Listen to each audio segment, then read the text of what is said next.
Sweet అమృతపాలెం కూడా చేసుకుంటున్నానండి. అది హాట్ చేసి చూపించాను అప్పుడే. ఇప్పుడు స్వీట్ చేసుకుంటున్నానండి. నానబెట్టిన బియ్యం అండి. 1 గంట నానబెట్టుకుంటే చాలు. ఎవరైనా గెస్ట్ వస్తే ఈజీగా చేసేయచ్చండి. మాటలు మాట్లాడుతుండగానే పచ్చి కొబ్బరి ఉంటే ఈ స్వీట్ ఇదే పచ్చి కొబ్బరితోనే హాట్ కూడా చేయొచ్చండి. 2 వీడియోలు వద్దని మీరు చూసుకోవచ్చు. దీనికి కావాల్సిన వస్తువులండి: చక్కెర. అమ్మాయి బెల్లం తినదు కాబట్టి చక్కెర వేసుకుంటున్నాను అండి. బెల్లం వేసుకుంటే చాలా బాగుంటుంది స్వీట్.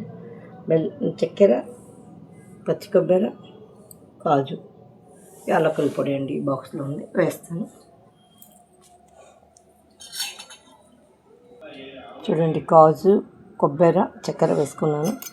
ఇందులో 1 టీ స్పూన్ యాలకుల పొడి వేసుకుంటున్నానండి. ఇదిగోండి, యాలకుల పొడి వేసేసుకోవాలండి. ఇందులోనే మళ్ళీ కలిపేటప్పుడు వేసుకుంటే బాగుంటుందండి. మిక్సీ పట్టేటప్పుడు పౌడర్ వేసుకోవాలండి.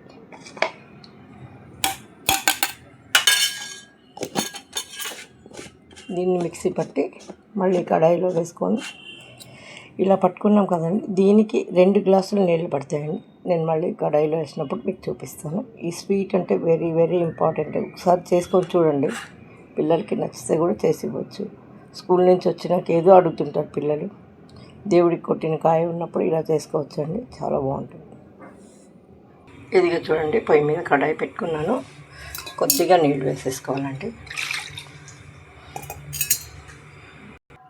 నెయ్యి వేసి పెట్టుకున్నాం కదండి ప్లేట్కి. ఇలా బాగా రౌండప్గా అతికిసేసుకోవాలండి. లేకపోతే అతికిపోతుంది పిండి. ఇలా రెడీ చేసి పెట్టుకొని పక్కనే పెట్టుకోవాలండి.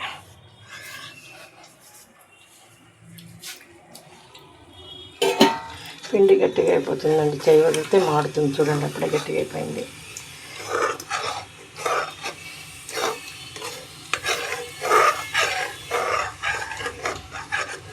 చాలా మంచి టేస్టీ ఫుడ్ అండి. అమృతపాల కర్ణాటక స్పెషల్ అండి.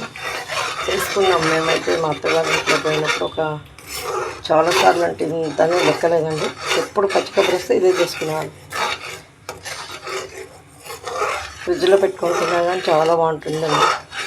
చల్లగా ఈ స్వీట్.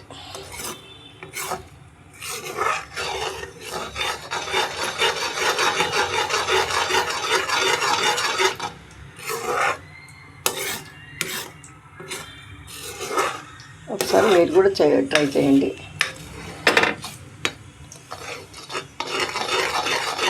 సేమ్ వడియాల పిండి చేసుకున్నట్లేనండి. దానికి కాలి నీళ్ళు, బియ్యం నానబెట్టిన పిండి ఉంటుంది. ఇందులో చక్కెర, లేకపోతే బెల్లము, కొబ్బరి, యాలకుల పొడి, కాజు అన్నీ ఉంటాయి.